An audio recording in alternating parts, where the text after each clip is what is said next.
أقسم بهذا البلد ہمیں شہر مکہ کی قسم وأنت حل بهذا البلد اور تم اسی شہر میں تو رہتے ہو ووالد وما ولد اور باپ یعنی آدم اور اس کی اولاد کی قسم لقد خلقنا الإنسان في كبد کہ ہم نے انسان کو تکلیف کی حالت میں رہنے والا بنایا ہے أيحسب أن لن يقدر عليه أحد کیا وہ خیال رکھتا ہے کہ اس پر کوئی قابو نہ پائے گا يقول أهلكت مالا لبدا کہتا ہے کہ میں نے بہت سا مال برباد کر دیا أيحسب أن لم يره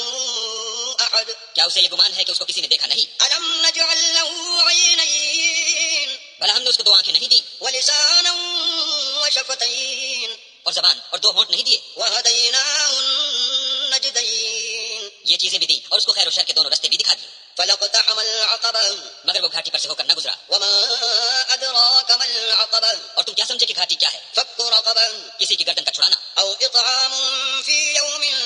ذي مسغبة یا بھوک کے دن کھانا کھلانا يتيما ذا مقربة یتیم رشتہ دار کو أو مسكينا ذا متربة یا فقیر خاکسار کو ثم كان من الذين آمنوا وتواصوا بالصبر وتواصوا بالمرحمة پھر ان لوگوں میں بھی داخل ہوا جو ایمان لائے اور صبر کی نصیحت اور لوگوں پر شفقت کرنے کی وصیت کرتے رہے أولئك أصحاب الميمنة یہی لوگ صاحب سعادت ہیں والذين كفروا بآياتنا هم أصحاب المشأمة اور جنہوں نے ہماری آیتوں کو نہ مانا وہ بدبخت ہیں عليهم نار مؤصدة یہ لوگ آگ میں بند کر دیے جائیں گے